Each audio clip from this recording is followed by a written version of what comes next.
Second Act is brought to you by the Last Resort family of programs. The Last Resort is a group of nationally recognized and accredited addiction treatment centers near Austin, Texas, that specialize in treating adults in an environment designed to foster healing, connection, and true recovery. Our mission at the Last Resort is to provide a nurturing and transformative healing experience to individuals and families seeking recovery from the impact of addiction.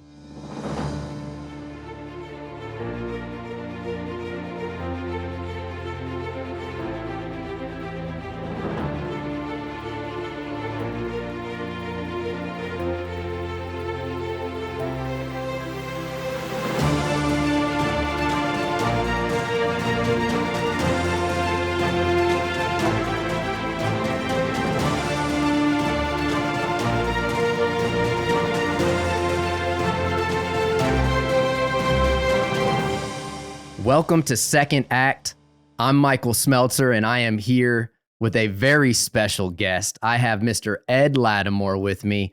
He is a former heavyweight boxer, among many other things, best-selling author, chess player, which is something I definitely am excited to ask him about. Ed, how are you, sir? I'm in a great mood this morning. Slept 8 uninterrupted hours. I'm not new anymore. He's like 15 months now. But you don't realize how valuable sleep is, man, until you got your first kid, and then you're like, oh, that's what it is. So I'm a father of a 2-year-old, and then I've got my son will be born any minute now. So I definitely Oh, know what you're talking about. well, you know what's cool about that gap? Like the wounds are still fresh, so you remember. I have a friend who had a kid, the same day, but same birthday as my son. But their first one was born. He'll be like 8 this year, and so I said to them when I seen them, I was like, "Oh yeah, you guys must you're gonna be ready. You know what to do." They're like, "That was almost 10 years ago. We don't remember anything." And Yeah. it was like it was hard. Like that first, that I tell my friends, I got one friend that just had a kid and another one that's expecting one. I said to both of them, if you just go into it expecting that your sleep is going to be disrupted, worst case scenario is you're prepared. Best case is you're pleasantly surprised if you get a good sleeper. And it sounds like one of my friends did get a decent sleeper. We did not. We got a baby that liked taking baths and liked his car seat, but he absolutely was a terrible sleeper. It definitely reshapes your entire life. And the thing is, one kid doesn't necessarily prepare you for the other kid because That's they can true. they can be completely different. But I tell you what, man, I'm excited to learn your story. You have so many interesting facts about you just on the preliminary research that I did. So take me back. Let's talk about early Ed Latimore. We're talking about public housing in Pittsburgh, growing up. What was life like for you back then?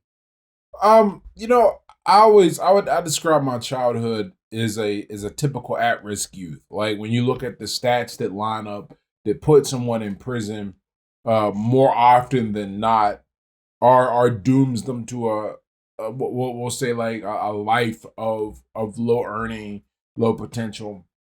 I had the perfect mix. You know, I grew up in public housing, the project, the hood, the ghetto, whatever your word is for that. Point is that it's housing that can only be afforded by government subsidy. So it's like the last place you go before you're homeless.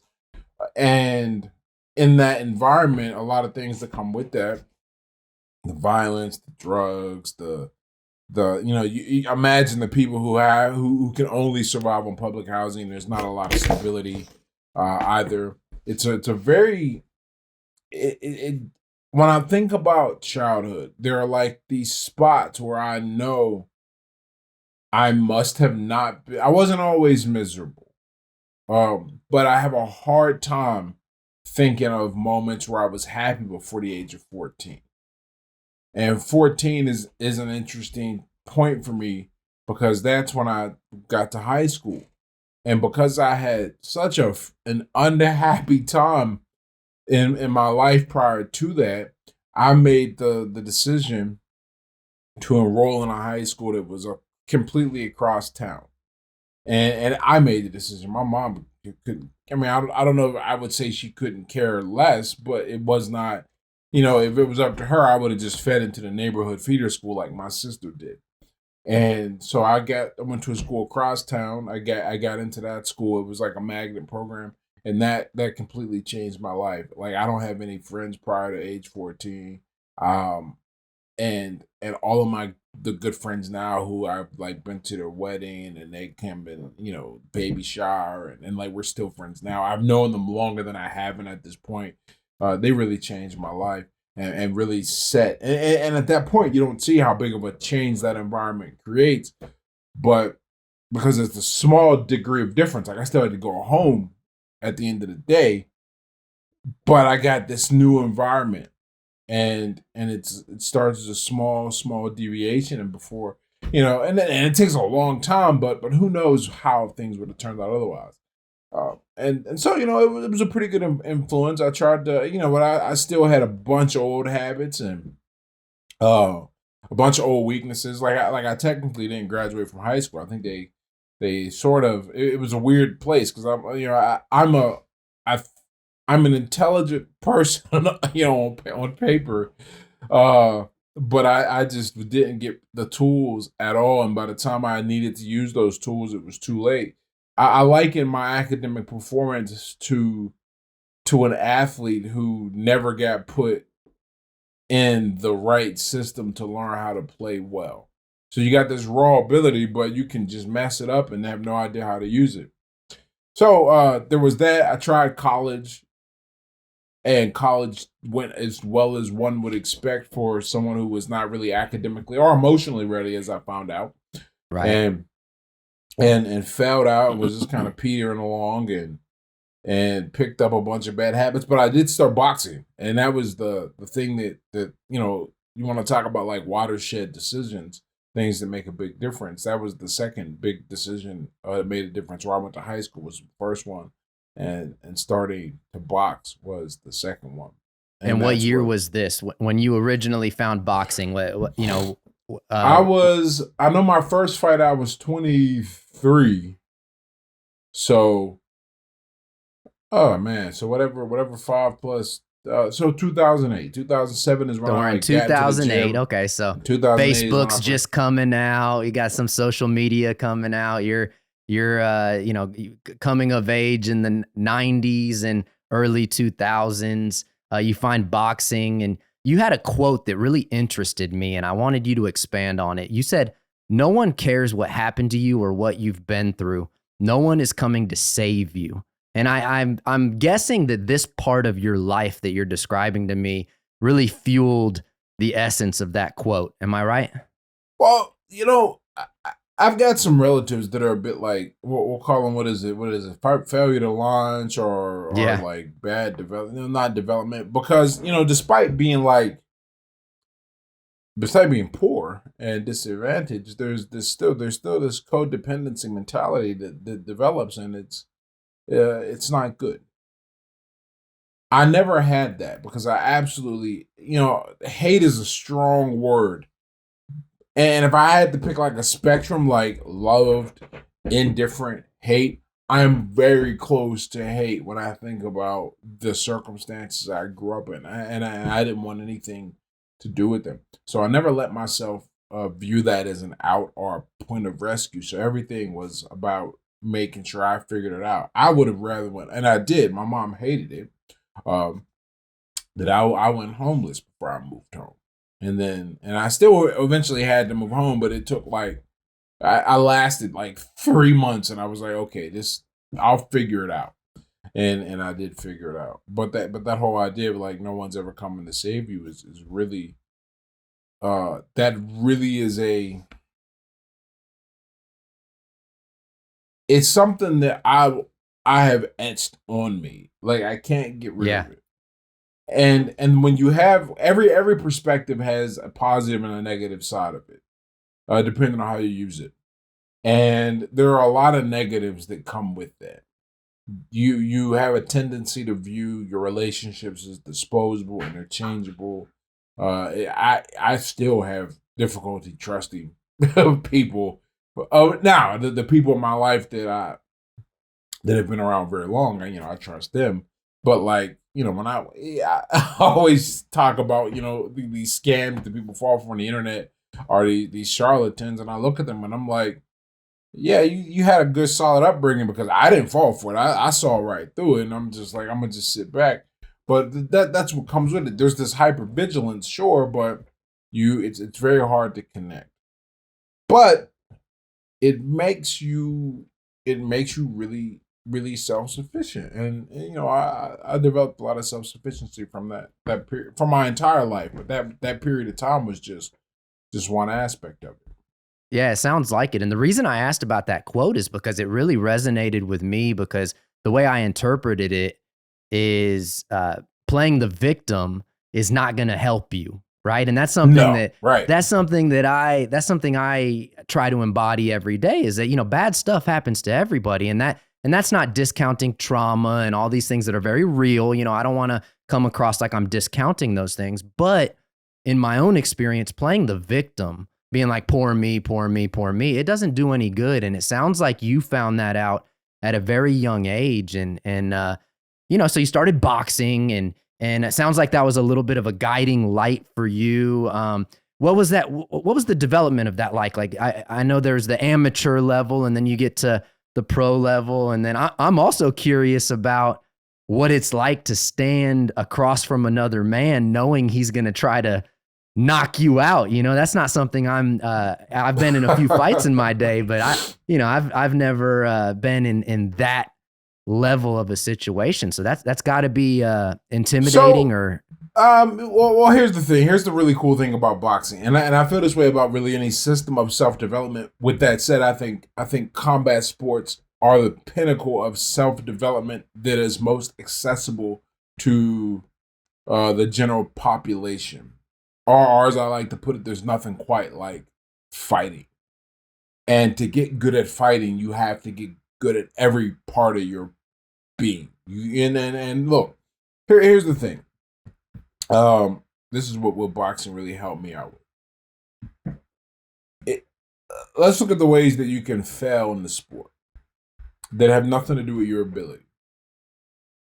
You cannot be dedicated. You'll never find out how good you can be.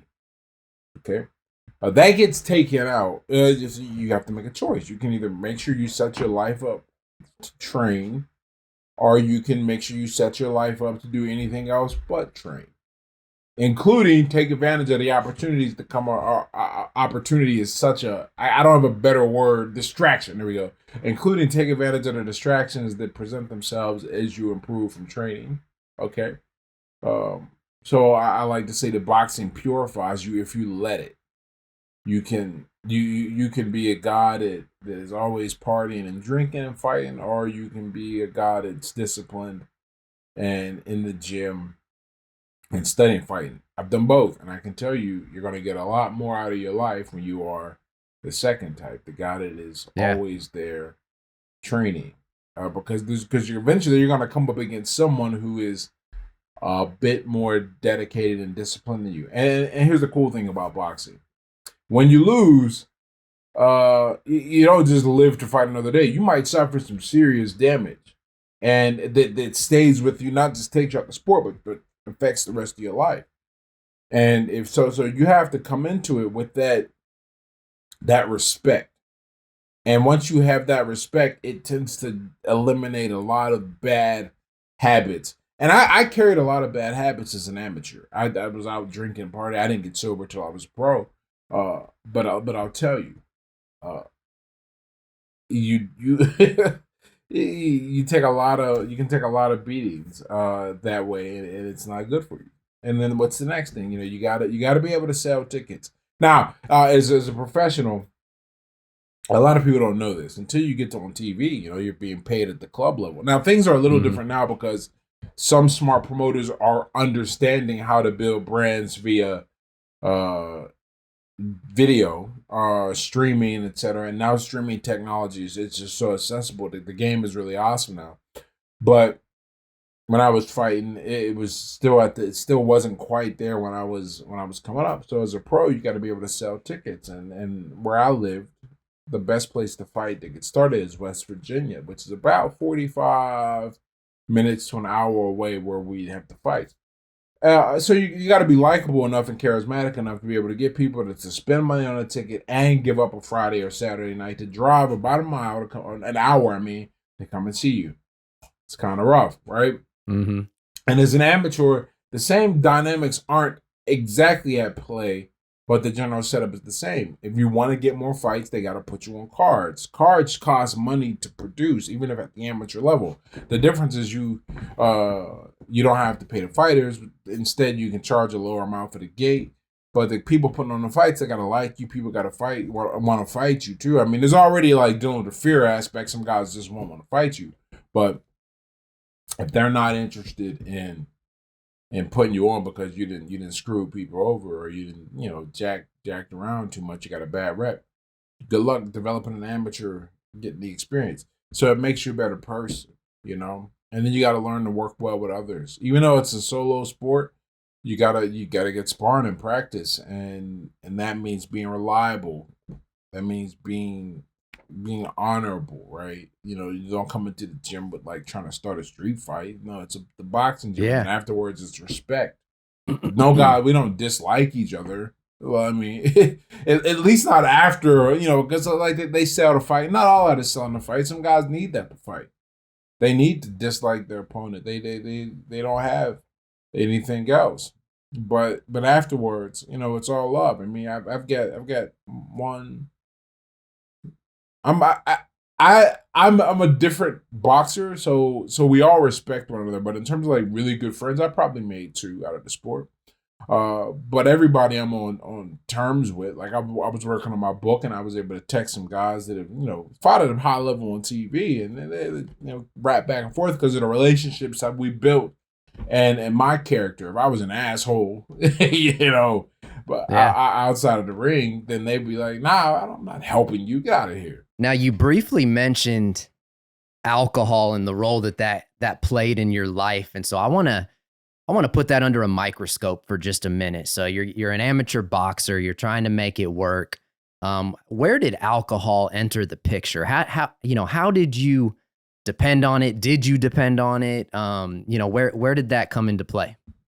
So, one of the telltale signs of addiction, man, you don't really know you're addicted. You think it's some recreational stuff, and then on top of that, so alcohol is a sneaky one. We'll start there.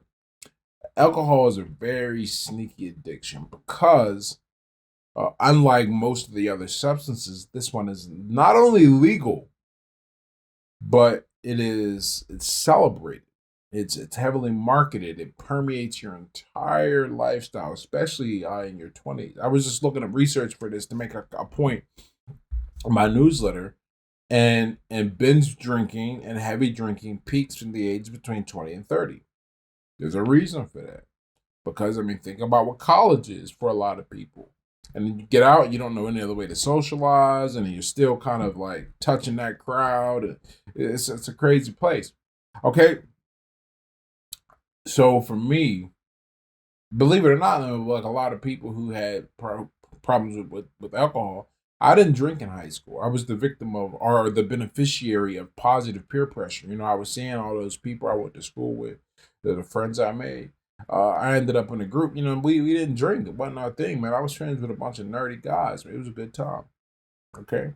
And alcohol was never at any party until we were like 18. That's when I had my first drink, 18. But what it does, and what it worked for me is, so where I was talking about how you grow up not really trusting people, you don't have these bonds, whatever. What alcohol does is it lets you. It's a low cost of entry to a social circle, right? Because look, we need people. Even me, who has a natural kind of distrust, I recognize the value of relationships. And the best way in to build the feeling of a relationship is with alcohol. It's a built-in social circle. What is a bar? A bar is just a bunch of people getting together to drink. That's it. Like if you strip away if you strip away like anything else, like because people go to the bar and watch the game, but you can watch the game at home. You can watch the game anyway. You don't need alcohol. But the bars sell out because it's the alcohol. It's the alcohol. It's the alcohol. It's the alcohol. In fact, here in Pennsylvania, we got like certain laws that like if you make a certain amount of your money from food, then you're qualified as a restaurant and you can't have smoking in there. But they don't. So they allow smoking in bars, but not restaurants. It's really interesting law that and a good compromise to people who still insist on smoking. But I say all that to say, uh, I never felt like I belonged anywhere. Growing up, I didn't feel like I belonged. I had friends, but I didn't feel like they really liked me. There's that mistrust. There's my self-esteem as well. So what alcohol lets you do is it gives you that quick artificial feeling of bonding, and then because that's how you get it, you don't know any other way to get it. So you think you always gotta drink, always gotta be the party dude. Not realizing that even you can do a lot of you can do a lot of damage, like so much. And I think about all the potential relationships I ruined, and I'm just happy I didn't hurt anyone or like physically or do anything that was irreparable, because you know there's people like to say a drunk mind is an honest one or something like that, right? Or a drunk mind says what a sober heart is thinking. That's easy to believe at first glance, but having become like a bit of a researcher on this because of how it affected me and a lot of the stuff I wanted to include in my next book about alcoholism, my opinion is completely different. Alcohol changes you.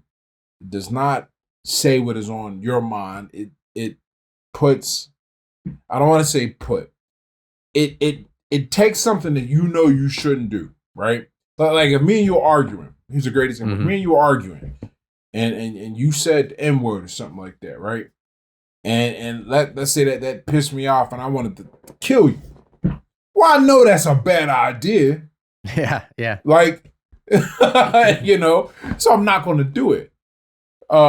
Does that mean I'm a killer at heart? No, that means I'm temporarily angry, but I have my senses about me to not do it. That's a stupid thing. But think about the role that alcohol plays in a lot of street fights. That's why. The role that alcohol plays in sexual assault. That's why. Yeah. So that's an ugly part of humanity that we don't want to face. So much so that when you look at some of the policies that colleges try to introduce, one of my favorite stories is when Stanford, I think it was that swimmer dude or something like that. There was a sexual assault case out in Stanford that made big news, and alcohol was involved. And so one of the things that Stanford tried to do was they put up some posters talking about how alcohol affects guys' ability to read cues, women's ability to send cues, how alcohol is metabolized much slower in women, and how it has a different effect. And they freaked out. They're like, why don't we just tell guys not to assault instead of telling women not to drink? And I'm like, for the same reason we tell people not to drink and drive. Like we're not telling them don't run over people. What we're saying is the alcohol is the thing that leads to that behavior. And if we don't tackle that, we don't deal with it, right? So I say all that to say, it makes you a different, awful person. And that's and you don't realize it. You just think, I used to say shit like, if you don't like me when I'm drunk, you probably wouldn't like me when I was sober. Or 95% of the problems in my life are caused or exacerbated by alcohol. So that means I'm living a pretty good life. Not realizing that's some addict shit right there, right? Not realizing that my issue is the alcohol. That's what's causing the problem. And getting away. So it entered because it felt like that's how I would get social approval, how I would build relationships. And that's what deeply ingrains it in you, right? Because you see it as useful. How can I be social? How can I face the world without this this substance, without this alcohol. And so you're doing that. That becomes a part of your I assume daily habits, at least weekly daily habits, and you're trying to get to the professional level, right? And you get to the professional level. I know you have some military in your background as well. So when did you get sober? How did you get sober? I know that you had to travel in the military, right? Didn't that play a factor? So here's what happened, man. I enlisted, and I enlisted because, I'll keep this story short-ish. I'll give you the abridged version. I realized I didn't have any options in my life other than boxing, and I wanted to give myself more options. I looked at all the degrees, all the employee satisfaction. They all had something to do with a college degree in math. So I said, okay, this is what I'm going to go do. And to get money to go to college, I enlisted in the Army. Okay. So now when you enlist, you got to go to basic training for 10 weeks, and then you go to your military occupational specialty training, your MOS.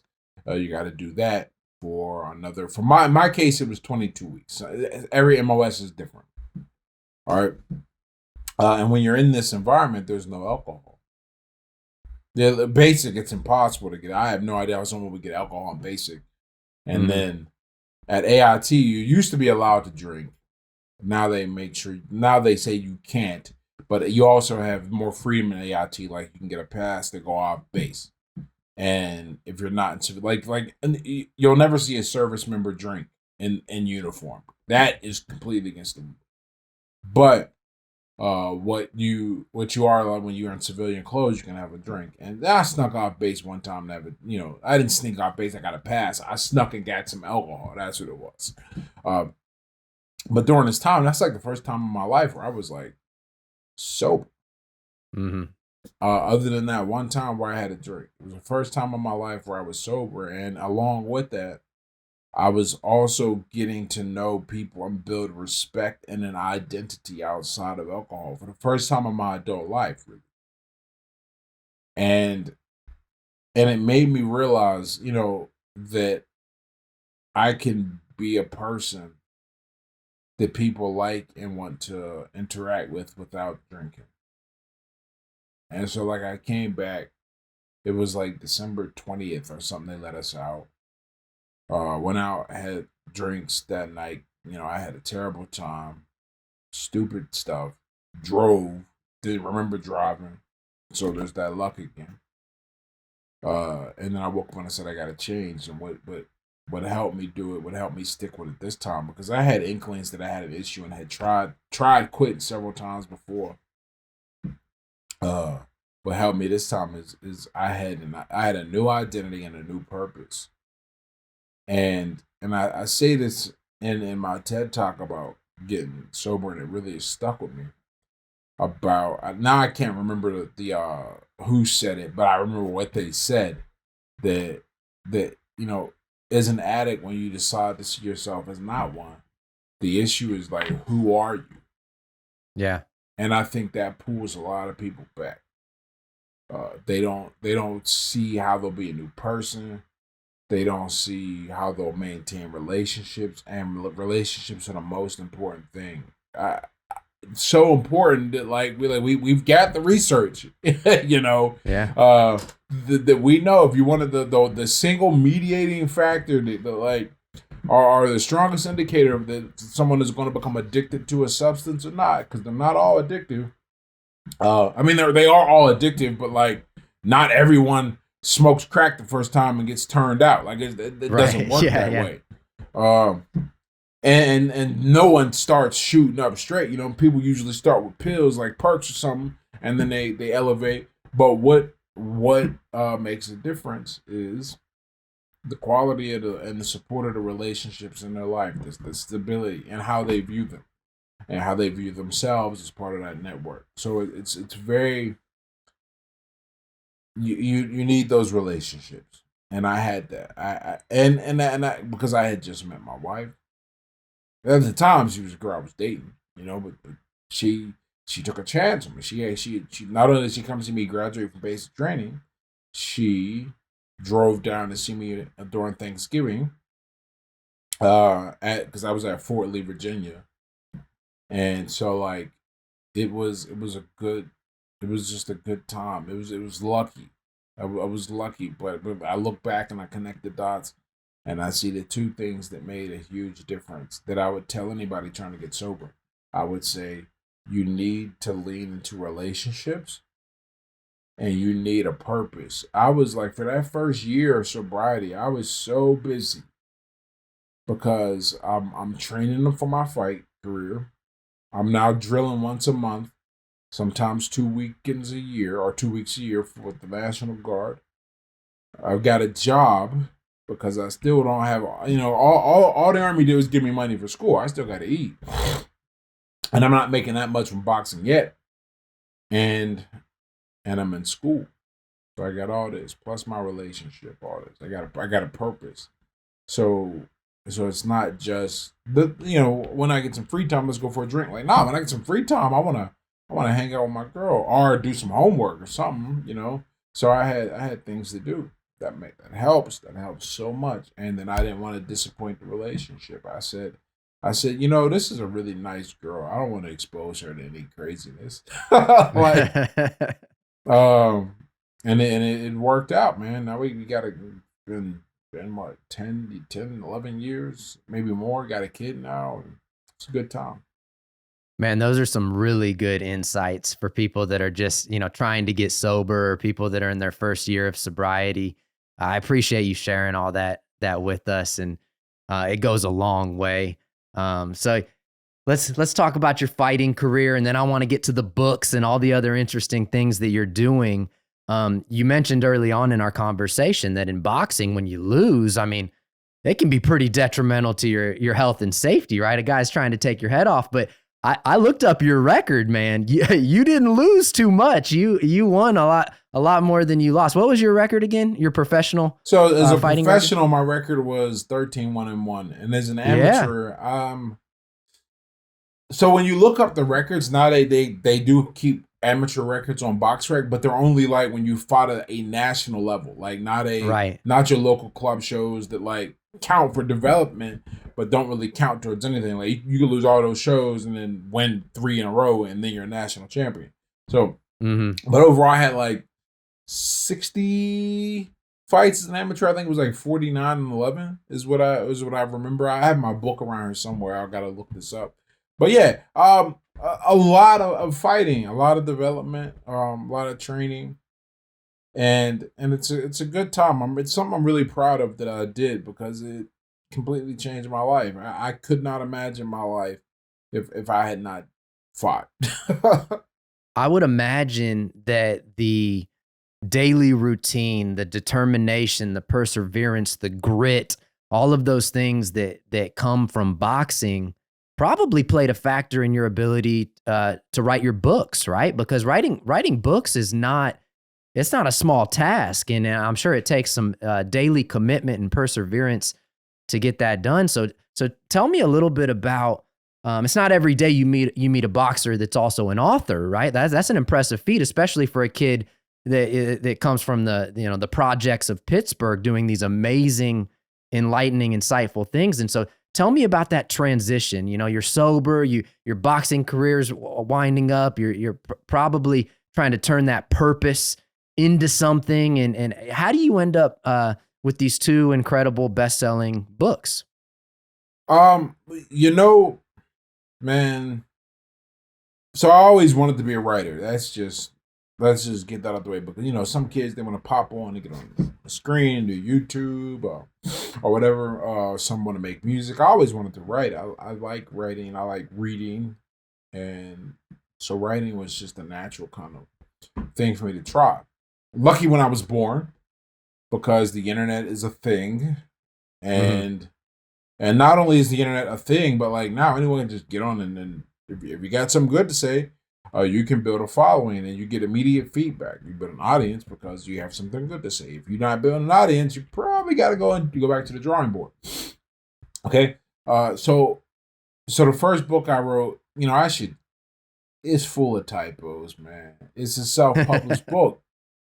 But the message, I guess, is clear because it continues to sell and people love it. And I look at the reviews, and then many of the reviews mention many of the typos and how poorly edited it is. And I'm like, of course it was poorly edited. Like I wrote it. I had people like reading it for me, and I wrote them like a shoestring budget.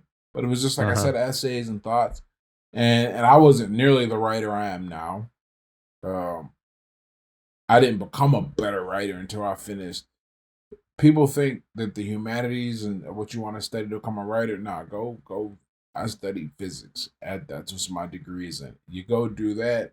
That will make you a better writer because there's no room for imprecision. You have to be accurate and brief. A lot of people manage one or the other, but it's very hard to do both and do it at a high level because you need to know words. You need to know words and be able to string them together clearly. So that made me a better writer. But that first book wasn't written that way, and I just put it together and just watch how it went. And one of the cool things about it, right? I learned a lot by accident. The title brings a lot of attention. Title helped, and then I got the interesting story behind it, so that's helped grow. If you can do anything wrong, or if you want to get one thing right when it comes to writing, nail the title. Like the second thing, if you don't nail the title, nail the cover. Because if you don't get those two things, man, people don't want to really read. You can do your best and write your best, but when it comes to like building a network of people who like your content and work, you got to be able to title stuff, man, and people And got let to me want to mention the read. title for the listeners right here. Of course, you're talking about not caring what other people think is a superpower, correct? That's what I'm talking about right now. Yeah, Yeah, yeah. And I mean, that's just a brilliant title. I mean, that just catches your attention right away and it resonates with people. I think people feel that on a deep level. When I read that title, I'm like, yes, and I need to hear more. and when I was originally writing the book, I wish I could take credit for this, right? When I was originally writing the book, I was gonna call it the quotable boxer, and then one of my there's this guy that used to be big on the internet, Victor Prod, and I was a big fan of his, and he sent me a message when I announced the title of the book, and he was like, "It's crazy that you're such a good writer here on Twitter, but you do something so dumb as name a book the quotable boxer. That's awful." And because now, if this was anybody else, I'd be like, "Man, what the fuck's what's your problem? I Yeah. don't know you." But because I liked his writing and his work, and I saw what he did, I took his advice, and he said, and I asked him, I said, "What should I name it?" Then he goes, "Anything else but that. Just take one of your best tweets." And he sent me what I should name it, and I said, "Okay, great." But after that point, though, I once I understood the idea. Sober Letters to My Drunken Self, my book about sobriety. That's my Hmm. title. That's me. And I know that's a great title because you can always tell when you say a title, when someone you go, "Oh, I'm writing a book." And people always ask one of two questions. A, uh, what's it about? And what I've learned is that if you can't describe it in two sentences, you got to go back to the drawing board. Yeah. And B, what's the title? And if people don't have a strong read, like you can tell when people get it and when they like it and when they're like, and it's not there. And if you don't get those strong reactions, your title is not good enough to stand out. And you need to stand out because when you go to promote your books, and you should go to promote your books. When I got a friend who's an author, he doesn't. I yell at him all the time. I'm like, dude, you got to promote. You got either that or don't go through the effort of getting published. Right. Um, because even though it's self-publishing, there's still a bit of work that has to be done. It's not a walk in the park, especially if you want a good product. Which Sober Letters to My Drunken Self is. It's not professionally edited in the sense that I went and got someone who's like a pro and that's all they do. But I got three different eyes on it. One person who is effectively a professional editor, not completely. And it's a really solid thing. I got the cover design, the inside layout. Like that's a good product. It's a good book, and that did really well with people. And I wrote that from my heart. It was because one of the things that I struggled with when I got sober, no one warned me about the emotional changes that you're going to go through. People the only thing I heard was you're gonna lose friends. Um, but this was I wanted to write that so people had something so they knew. So I released that on my 5th anniversary, or my 5th year sobriety. And then you want to talk about back to this title discussion. Victor Price, same guy. I had sent out an email about on my newsletter about how to wake up earlier and why you should wake up earlier. And I had a line in there and I said, I'm talking about, you get up early and what'll help you is if you just go do stuff and start moving around. Engagement is the new caffeine. And he sent me a message and said, that's a great line right there. You should make a book about social media and name it that. Well, I said, all right. And I tucked that in the back of my head. 2 years later, I'm going to write this guide about writing on Twitter. And I came back to that, but I have like my own little personal sense of humor. And I changed it to engagement is the new cocaine. Yeah. And I got this that guy grabs snorting. you. That grabs you. Yeah. And I said, and then the imagery, the first cover is this guy snorting Twitter birds like lines of coke. Uh-huh. And that ebook changed my life, man. Like to the point where it almost made me lazy because it was making me like when I'd have a sale. Here's how good that sold. When I would the first sale, like I originally got more comfortable raising the price when I settled on the price point $100 during the pandemic. I would have these sales because my wife is a travel agent. We were just a single income household because travel died. And I was like, oh shit. So I'd have these sales and I'd be able to clear 10,000 in a weekend just promoting that because the title's so good. And it's it's good information. Like it comes highly recommended. A lot of people talk about it. But it just you gotta have those skills, man. And how boxing helped with that. I mean, like you gotta boxing didn't really help there, but you gotta be able to when you look at an issue, you go, how do I get from where I'm at to where I want to be? And it's a lot of small steps and just sticking with it day in, day out. Everybody wants something fast. If you can train yourself to delay that and just try and get it and realize, well, what's that quote? Like we overestimate what we can do in a day and underestimate a year or something to that effect. The point is that we want it quickly, so we don't really get it at all. But if we're willing to be patient, we can get a lot more than what we were expecting.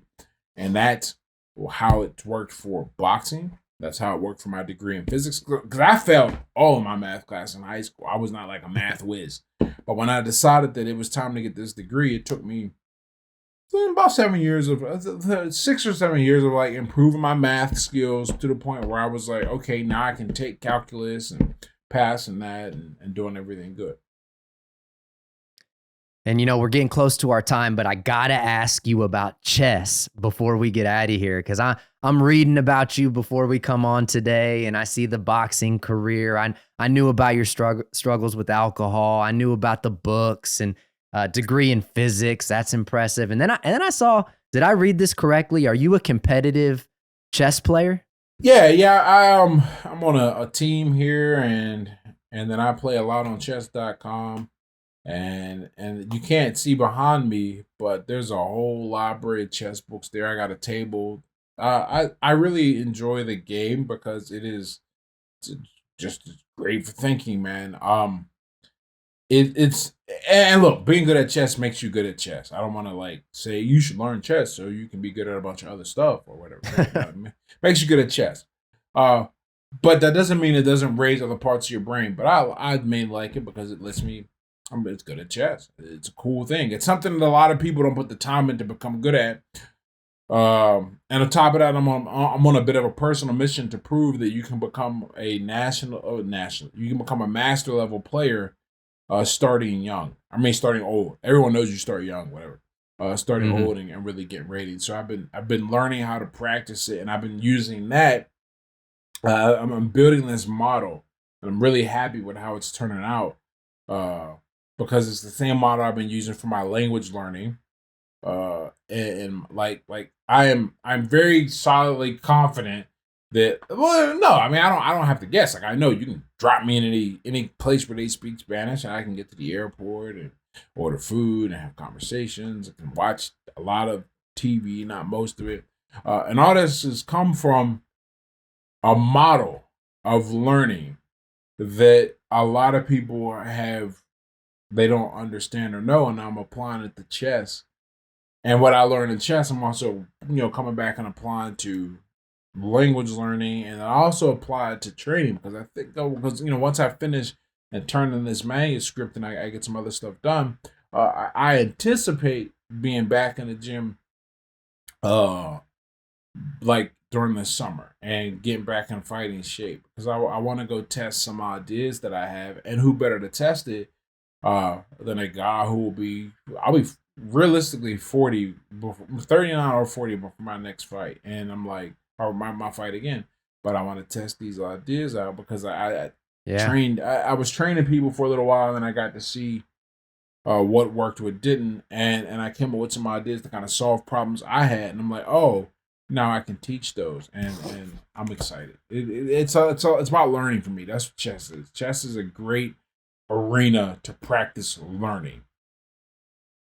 Well, you are such a perfect example of how you can live a purposeful, diverse, exciting, interesting life without drugs and alcohol. Yeah, Ed, man. I really appreciate your time. Thank you so much for coming on. Before we get out of here, I want to ask for the people watching and listening, where can they find you? If people are interested in your products, your books, how can people follow you? So I'm Ed Latimore on the internet. Like, and that sounds silly, but you'll see what I'm saying. Well, I know, because I Googled Ed Latimore and I saw everything. Yeah. Twitter, Ed Latimore is my handle. Instagram, Ed Latimore is my handle. LinkedIn, Ed Latimore. My YouTube channel, for whatever reason, Ed Latty one. But if you type Ed Latimore on YouTube, it'll come up because it's there. Website, edlatimore.com. So all of this stuff is, that's how people get in touch with me. Type Ed Latimore on Amazon, and it's a pretty cool time, I think. Well, thank you again for your time. You are a gentleman and a scholar. I'm Michael Smeltzer. That's Ed Latimore, and that was Second Act.